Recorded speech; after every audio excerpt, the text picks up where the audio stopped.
I'm Tony, this is SV Tapatya, and we're inside the boat this week. There's a good reason for that, and that is of course that I have been doing a bit of work in here.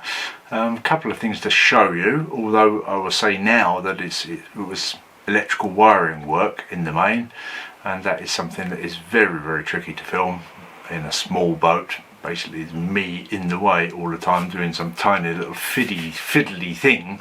So I'll show you the results of it at the very least and see what we've done. But before we get to that, there's one thing you could do to help this project, and that is, if you haven't already, to click that old subscribe button. It doesn't cost you anything. I promise you I won't be plaguing you with nonsense, and it'll help us get out to a wider audience. Thanks. So I've got the camera in my hand now, and what you're seeing there of course is a VHF radio, a standard Horizon GPS 1850 if I remember rightly. So that's installed, working, although when I say working I have to be a bit careful because I haven't got the ship's radio license yet, and of course the antenna is not installed, so, but it certainly switches on and looks like it works. So that's in, and the other thing, and down below the nav table, I shall move down gently and pull this vacuum cleaner out the way, and down lurking in there, look, is the AIS. It's an AIS transceiver, so it receives and sends AIS signal wired in. It's got an integrated splitter, so the VHF antenna cable goes from the VHF into the AIS, and then from there out of that and off to the antenna. That's very good. Power is via the NMEA 0183, isn't it, I think. So that's only plugged in to power the unit, and the other one that you can see there with the blue tag on it is the NMEA 2000 network, and that of course runs back all the way back through to the plotter. And so one thing I've done this week is to run those various cables, some easier than others. The NMEA 2000 cable obviously involves me drilling holes in this bulkhead, through the heads, through all of the heads cupboards, lockers, through into the electronics bay, which is up by the quarter berth there. I shall just wander up there. Through that electronics bay and round through the engine room, and where it connects to a junction box, and then the plotter is behind that whiteboard there, so obviously it's visible from the cockpit. So that's hooked up and working as far as I can tell. Spinning back round gently, and the LEDs on it light up, so looking good, and that all looks very tidy. And there is of course one more thing that I should show you, which I've also wired up, and that is that little switch there. And that little switch is the stealth switch. Well, stealth, silent. It switches the transmission of the AIS off, and that is also connected up and we believe working. Lovely, pleased with that. Yeah.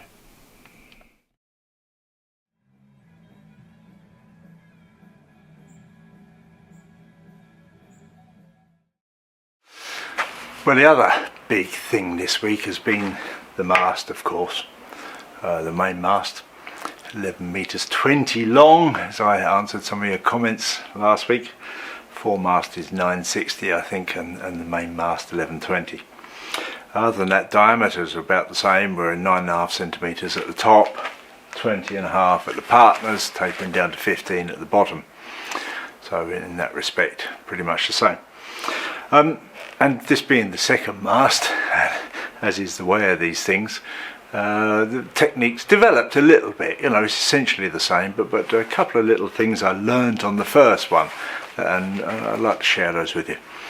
And I started off by marking the taper. So you know, last week, you remember, I basically formed the blank, basically a big long square thing with a bottom section of it beefed up.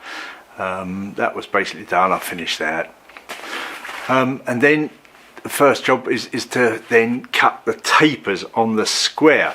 So that's the same as the previous one, but one of the things I learnt along the way is that there's no need to mark the taper on all four sides, because as soon as you start planing it, you plane the marks off again. So mark the taper on opposite sides, top and bottom if you like, and then roll that so those tapers are marked on the sides, plane down to the taper lines. Basically do that as with the other one by planing an angle on the sides down to those markings, and then planing the flat down to the bottom of the angles. It gives you a very accurate plane. And I used my 3 metre straight edge just to check, but so with that method it comes out very close, you don't need to adjust much. And then once you've planed the tapers on opposite sides, mark the taper again on those fresh planed surfaces, roll it over so that those are now on the sides, and repeat the process basically. So in the end you've got it tapered down on all four sides. I did the top end of the mast first, and then moved aft and moved down to the bottom, did the bit below the partners, the reverse taper, and until I had a lovely square double tapered mast.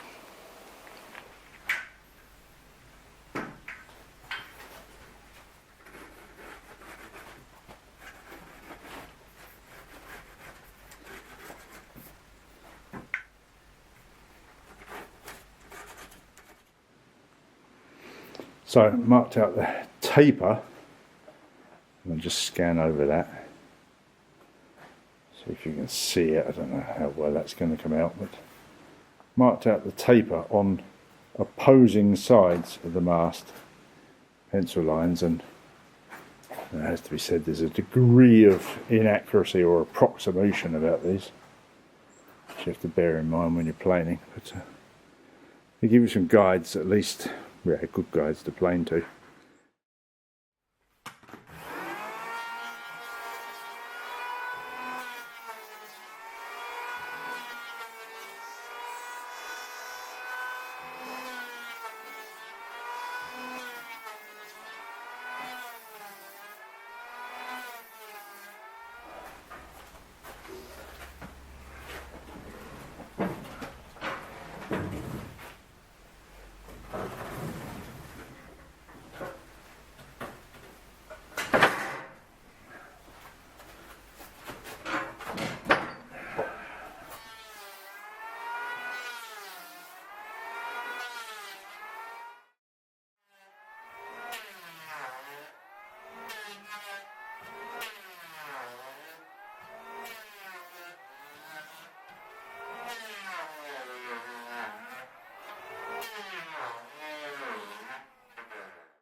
So I've tapered two sides now and marked out the taper for the next two sides, and it's a case of, like before, planing the angle on that and then rolling them over and planing the flat sides so that we've got the four-sided square taper on the length. And at the moment I'm working from the partners to the mast head, so I'm not doing the bottom end of the mast at the moment.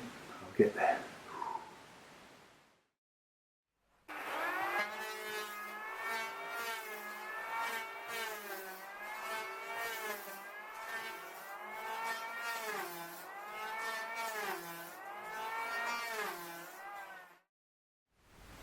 Here's the situation such as it was at the end of the first day. I've got two sides completely planed, the third is nearly finished. Had to give up right at the very top end there, or the bottom end of the mast actually. It's very nearly done and just needs rolling over and doing that fourth side with the taper, and then we'll start to get the octagon. Although I think what I'll do then next actually is to go up the foot end, get that reverse taper planed up to the square. Time to get on.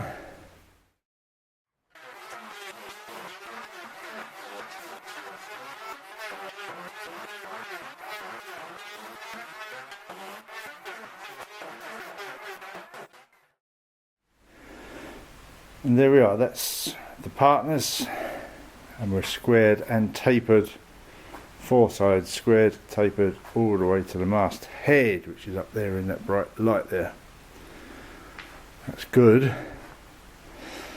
And now I'm going to do the mast foot, or the reverse taper on the bottom end, and then we'll start to make it octagonal all along its length.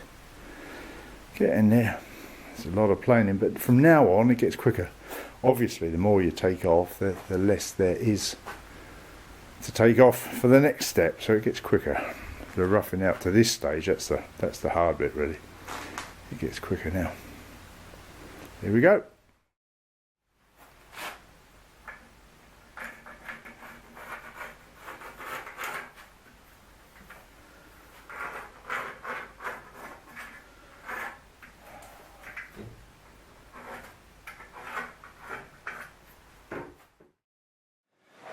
So I think the belt's just broken in this trusty skill planer, which has done a brilliant job. Let's see if I can find it. Well, that's fairly definitive.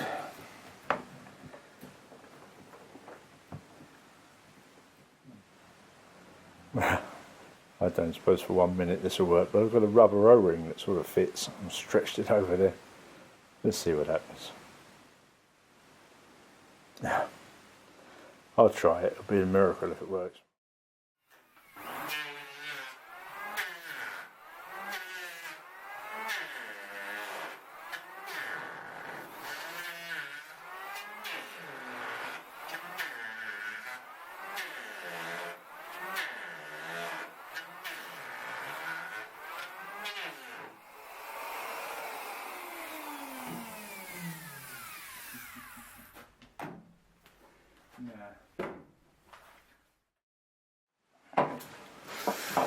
Well, no chance of getting the belt today for the trusty skill of 1L. So I'll try and get one. And meanwhile, I've invested heavily to the tune of 40 something euro on the Iron Hell. Wow, hopefully this is up to finishing the job. Let's have a look.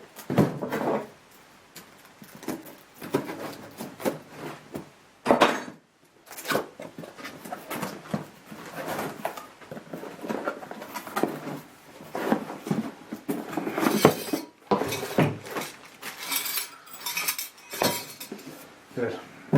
Bits we don't want. There we go. Let's have a look. Okay, it's got one of them safety devices on the bottom. I took that off of the skill. We'll see how long that survives on this one until it annoys me too much. New blades it will have, of course, and other than that, it's actually got a bit more power. That one I think was 650 watts and this is 750 watts, so we'll be flying through it now. Let's give it a go.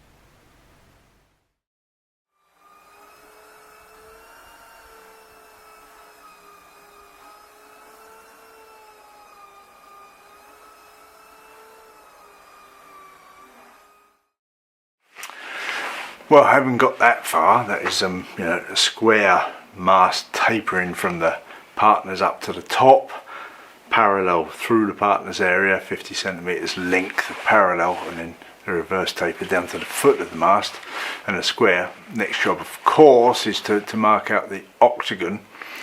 And this one, I say I did it a little bit differently to the last one, in that this time I actually drew the lines on those flats, on the square flats for the flats of the octagon that would correspond to those, and then just planed off the 4 corners down to the line, so marked on all 4 sides, just planed tidally down to those lines along the entire length. Went really easily. And then it's a simple case of rounding it off, and I mainly did that by eye.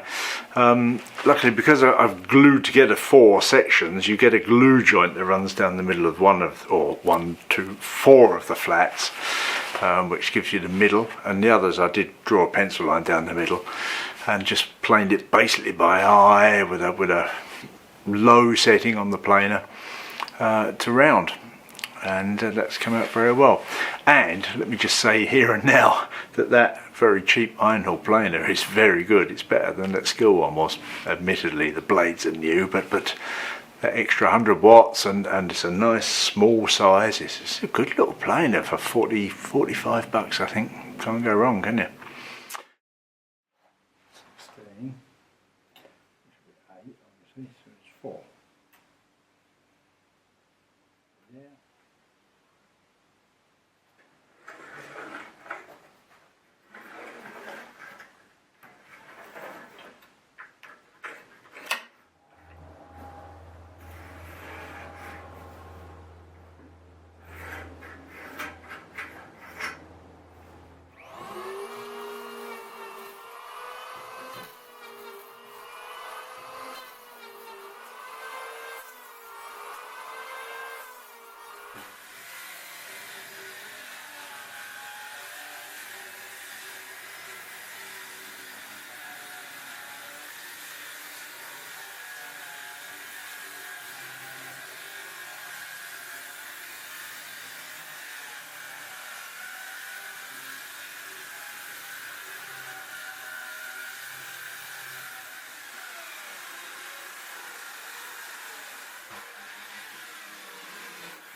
It's hexagonal.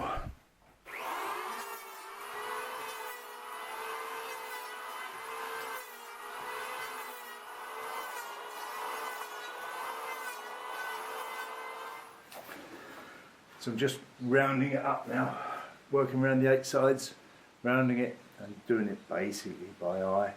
I've got a middle line marked on 4 sides, and sometimes I put a pencil mark down, depending how I feel. But yeah, rounding it up. And of course, you try to do these things as best possible, but really it's not essential that it's perfectly round for a junk rig. It just needs to be smooth as much as anything, close to round. Yeah, that's what we're doing. Once it's rounded with a planer, I'll sand it, then wander up and down, see what bits there are that need a bit of filler, and then another sand, of course, and we'll see about getting some glass on it. So I've got to cut the foot, the square on the foot, check that the head, the masthead fitting fits, the diameter's right, check the diameter of the partner's area, but getting close now. It's a lot of planing. Have a look at the shavings so far.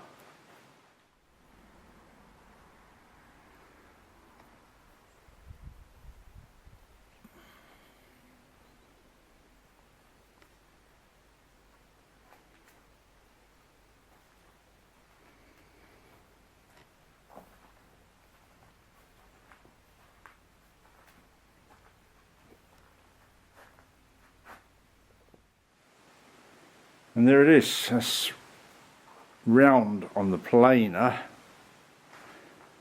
Needs a sand up obviously, but planer wise, round. The final job then was to give it a sand. I've so far got as far as belt sanding it all around. I will then get the orbital sander out and give it the final sand. And then we're ready for, well, a bit of filler here and there. Well, filler is the same as glue, basically epoxy and fibres to fill any gaps that there might be, and obviously get some glass and paint on it. It's come out well, and I have a round mast, which I'm very pleased with. 2 masts nearly done.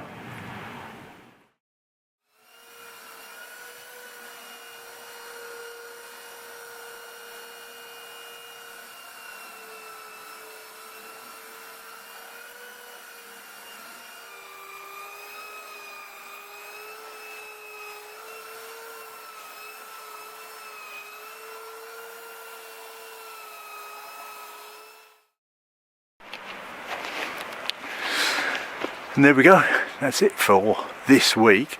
Obviously we're pushing on. Karen and I have been around looking at boatyards, and we're hopeful that something's moving on that front. I'm in contact with some transporters, and I've contacted one boat transporter so far. Hopefully he's going to come back with a positive answer for me, and we'll see about getting the old girl on some sort of trailer and moving her up to a boatyard. So very exciting times, just about ready for that. Second mast, a few little bits and bobs to do between times, of course. Take the sail drive out, but we're getting there. Anyhow, as I say, that's it for this week. Thank you for watching. Massive thank you to our supporters on Patreon, PayPal. Be back next time. See you then. Bye.